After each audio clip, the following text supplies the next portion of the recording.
up a bit, bring it over there. If you find that your camera is doing what it's doing now, which means if I try to get in there real close, you'll see it starts disappearing. That does not mean it'll actually disappear from the render.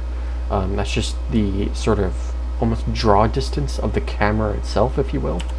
To change that, let's go into display by we go into preferences by pressing O. I don't think you can do that with anything else selected. Yes, you can. So press O to go into preferences, then display, and then grid square size. Change that to, let's say, whatever works. Basically, let's go 1 meter. It will not change the render in any way. It just changes sort of the camera and how it works. As you can see now, it could get so much closer before it just starts disappearing. The reason why you would maybe want, you know, like say 10 meters, is if you wanted the camera itself to move faster when you drag. So if I wanted my camera to move a lot faster like that, then I would increase this number that you see there. But if I wanted it to move really slow, that's me dragging the mouse around. As you can see, it's quite a bit slower. If I even slow it down even more,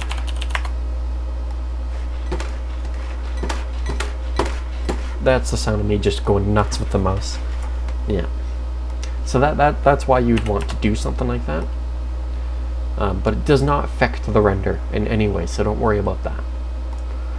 Alright, so I'm going to have to show you guys the power of maps, because some of you might not really know much about them, and if you don't know about them, that's perfectly fine. That's what part of this tutorial is going to be about. First of all, let's get our other views up. Our top, our front, and get our right. And let's get a good angle on our light here. I want shadow along there. Let's give it something like that, so that we can see this this ground a little bit better. So I'm going to show you guys the power of maps. The way I'm going to do that is actually by disabling all the maps first. Whoopsies, didn't want to do that. Too late now. There we go. Whoopsies. And by doing that, I can do that. Get rid of it. Get rid of it. And that should, yeah, that disables it. I believe it should, anyways. It'd be weird if it didn't.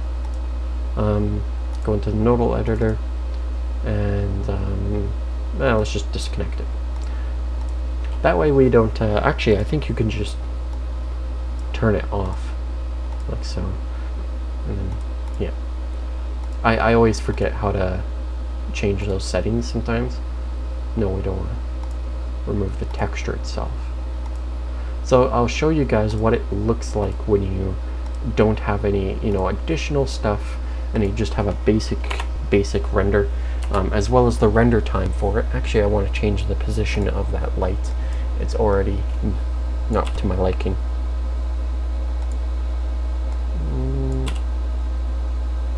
That's more like it. So I'm just going to quickly exit that. So we have a very basic, it's semi-okay looking, you know, it's the start. No anti-aliasing, no ambient occlusion, no maps. 0.7 seconds to render. So let's see what happens when we activate our diffuse map on both the box and the plane. Hopefully you guys will see the difference right away. So as you can see, in certain areas it got a little bit darker. Actually became a little bit more realistic, most would say. And a little bit nicer looking. As you can see, just areas where it should be darker are darker, areas where it should be lighter are a little bit lighter, and in general it looks quite a bit nicer. But you may notice something. 0.7 seconds for our original render. a 0.9 for the diffuse render. Okay, now you might see where we're going with this. So let's add the specularity onto it. Specularity is now on the ground, and specularity is now on our box. Take another render. So yeah, there's not much change. The light we're using is not very strong, and also the diffuse itself, or the specularity itself, is not very powerful either. So let's change it up a bit. Let's add a bit more strength to it, maybe about 50% on that, and let's make it spread out a little bit more. For the plane, we can increase it just a little bit more, because I really don't want it to show up much on the plane. This specularity becomes a lot more visible when we add displacement map, but as I'm sure you've seen already, it's the gleam, it's sort of the glossiness. If an object is wet, then it will have lots of specularity on it. Primarily, that's one of the things for it. We may not see it here at all because just of how the scene's set up and whatnot, and that's fine. But you'll also notice 1 second. So it's already went from a simple 0.7 render, 0.7 second render to a 1 second render. You have to understand that's a pretty huge leap, especially if you have, say, 600 frames. That's 600 seconds to render up the entire scene. That's you know, a long time, or quite a long time. Anyways, you could wait, yeah. So let's add the glorious normal maps. Now here you're gonna see a massive difference, and you're gonna see an even huger difference in render time. So there's our normal map. Normal maps are incredibly powerful. They turn 2D images into 3D objects completely, but do not abuse them for 3D objects in general. 3D detail, physical 3D detail that you modeled yourself will always be better than a two-dimensional texture. And I'll prove that to you in a second. As you can see, compared to our 1 second render, we have a image that looks, well, 3D. These tiles appear to have lifted off. All of the bricks appear to have actually bumped themselves out. They appear to actually be there, lifted off, and that's the power of a normal map. They're wicked. They're awesome. Allow me to show you the problem with using a two-dimensional picture to fake 3D effects. And I have to move the camera to do this. So we're going to look at this wall in particular at an angle, specifically something ridiculous like that. So while this looks really good and, well, 3D and nice looking, even this looks pretty half decent, you'll notice there's something wrong with this. Hey, that doesn't look 3D at all. Well, it's not. There's no physical detail here to actually make this 3D. We're only using the power of light and the power of two-dimensional textures to create a three-dimensional effect. This does not actually make our object three-dimensional in any way. It just looks more three-dimensional. It's used for extra detail. So later on, we'll be combining a height map or a displacement map with a normal map, and that creates ridiculous amounts of detail that just looks so good. We can even add bump maps on top of our normal maps. A bump map is very similar to a normal map. The only difference is a normal map is basically a bump map on steroids. Now, a bump map is very good if you want teeny amounts of small detail. Just add in just a little bit of, you know, oomph right there. And one way of doing that is we're going to just add some random texture, something like that. I like hetero terrain. It's very randomized and a bit crazy, and we can reduce its size. Let's try. We're at 1 meter, so maybe 0.25 for half of that. As you see, it gets a lot more jumbled up. If we then decrease the opacity to say 50%, we decrease the power of it and decrease this to, let's say, about 60%. So we're going to do that, and then under the plane we'll do the exact same thing by pasting it into there, and then we can actually increase it just a little bit more. Now let's take a look at it with the added detail. You won't notice a huge amount of change. It's hard to, because I've got a 640 by 480 render, just to speed up the process of things. But if we take a look at the difference here, so this is without the extra bump. This is with the bump. So if we take a look at some details, I'm looking for one right now. I see one right there on that rock right there. So let's zoom in a little bit more. On this rock right here, you'll notice that it looks 3D, but once we move over to the other one, it sort of adds a extra layer of this extra bump onto it, and it sort of gives it this a little bit indent in here, a little bit raised up in here, a little bit raised up right there, which it kind of needed in the first place. And it just looks a little bit nicer. This is a good way of adding just that teeny bit more detail, which can change your image quite a bit. It does the same with the ground, as you can see here. So it changes quite a few things, and that's something you would play around with for a little while.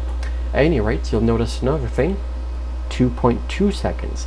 Adding that extra bump map actually almost more than doubled our time.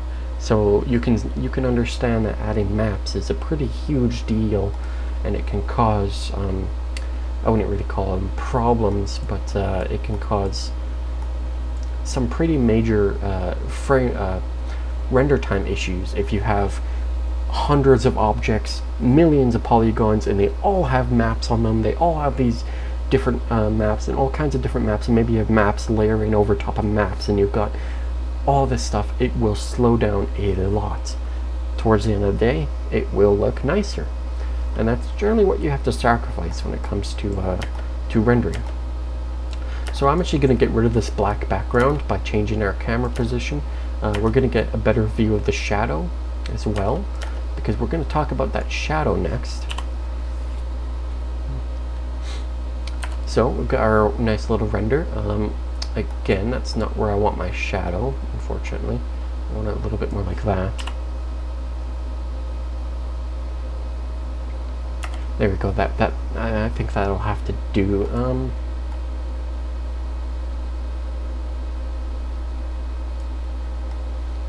trying to make sure I don't have this part visible, because if we look over here, you'll notice that there's blackness, and that's because there's nothing there. So we're just going to avoid that, which is fine. You know, I could have taken this bottom polygon and made it huge to get rid of that, but I purposely didn't, so that's okay. I'm just going to avoid it. Alright, this is actually good position for it. So we're going to take a look at this. So what's the problem I'm noticing? Well, I'm looking at the shadow here. Obviously you can see that we need anti-aliasing, we need ambient occlusion. We're going to worry about that later on. What we're going to worry about now is the shadow. I do like the position of the shadow. I like the color of the shadow, has to be changed a little bit. You can't really see it that much, but it can make a bit of a difference. I noticed another thing. If you look at the edges, this is a very, very sharp shadow. This shadow is so sharp that it's like a perfect representation of this box. You'll notice that in real life that doesn't happen. Our shadows are very soft. You can see that it's a very, in real life, it's very soft along these edges. Almost like somebody took a feather in like Photoshop and just feathered out the edges of our shadows. Well, I would like to replicate that in LightWave, and to do that, we're actually going to have to change the type of light that we're using, and as a result of changing this light, we're actually going to have to go into anti-aliasing anyways. We're going to change it to a dome light. We can talk about the SK plugin later on in a different tutorial, because the SK Sun, I believe, no, the SK Sky light, I think, can create soft shadows as well. But we're going to change it to dome. Now, if we render this, not only will it take a lot longer, but you're going to notice something kind of horrible. Yeah, not really what people were looking for, eh? This is caused by two things. First of all, the angle, of which is way too high. It's at 90 degrees. I can't really say I know what that means specifically, though I'm sure you could find it somewhere on the internet. I just know it shouldn't be this high up. The second thing is anti-aliasing. We have no anti-aliasing on this object, or on anything, I mean, and as a result it will do this. So we're actually going to reduce that to about 20 and take another render. There we go, that's what we're looking for.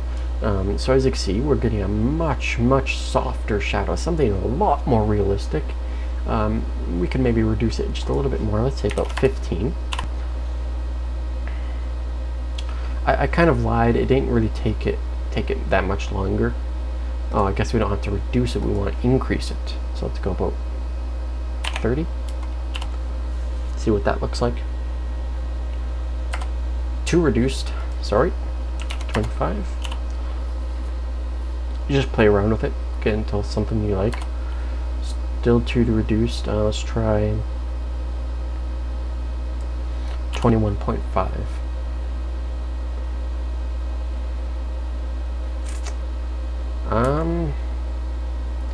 No.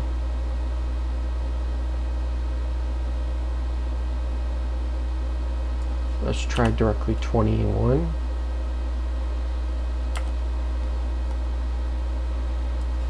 .5. That I'm liking quite a bit more.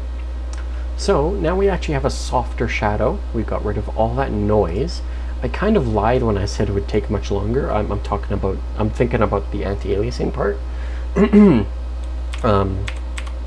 As you can see, compared to that, it's quite a huge difference, isn't it?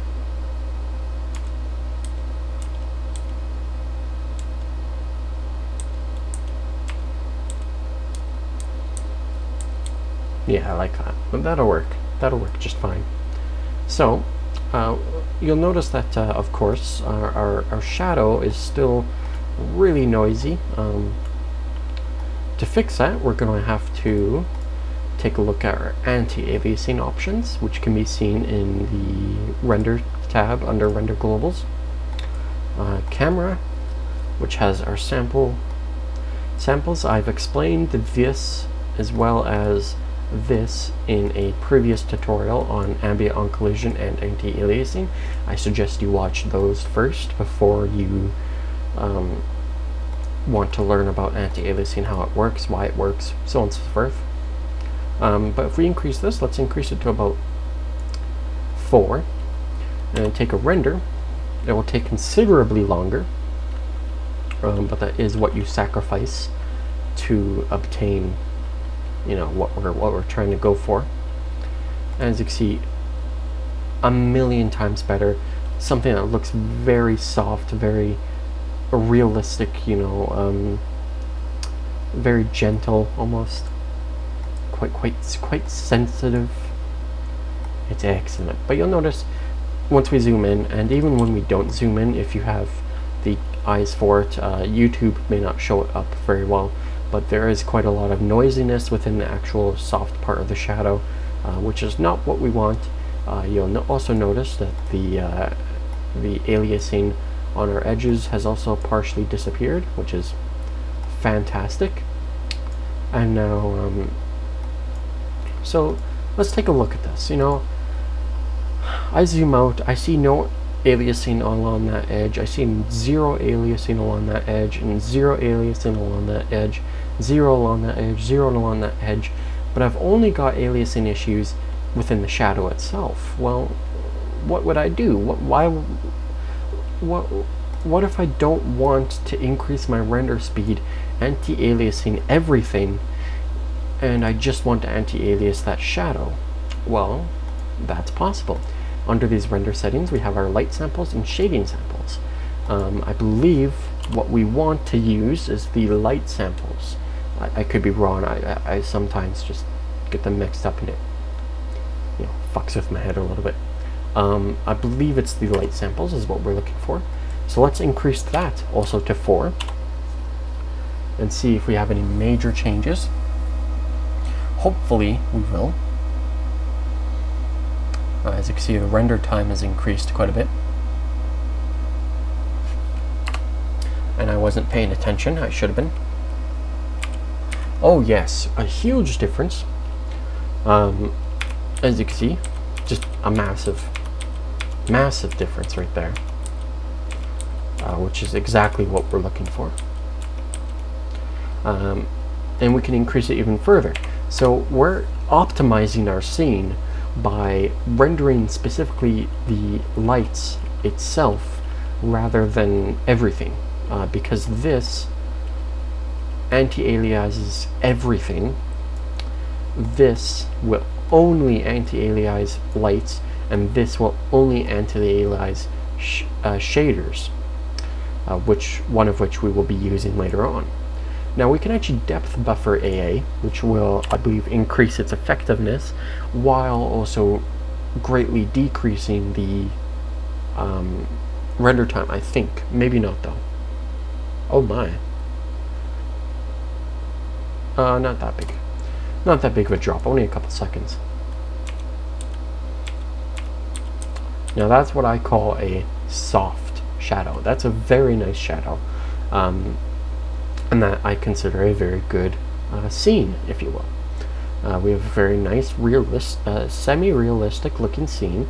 We've got good bump maps and good normal maps on our objects, as you can see. They're much more realistic looking than our original, obviously. We can also take a look at creating a background through backdrop options, add environment. I use Sky Tracer. It's very good, very fun. That is the wrong one. I use Sky Tracer 2, my apologies. Plop into this, and I add clouds. Now the benefit of having an environment is that if you have any objects that are reflective, obviously our object is not really all that reflective, then you'll have an environment to reflect, which is very important. You have to understand that an object with 1% reflection will actually reflect. You'll actually see it, but you need an environment around it to actually reflect. Something with 100% reflection is ridiculous. I mean, a mirror, I guess you could say, is like 99% reflection. 100% reflection is, yeah, it is like a chrome ball. It's just perfect reflection. So think of it that way. 1% reflection might be a glass, maybe. A glass has a lot of specularity on it, not too much reflection on it. So basically, we're kind of almost done here. I wouldn't say completely. We can take another test render for the road. Hopefully LightWave did not just crash on me. It might have. I think it might have. I didn't save. If it did, I'll just kind of skip to this point. Yeah, I'll have to stop the recording.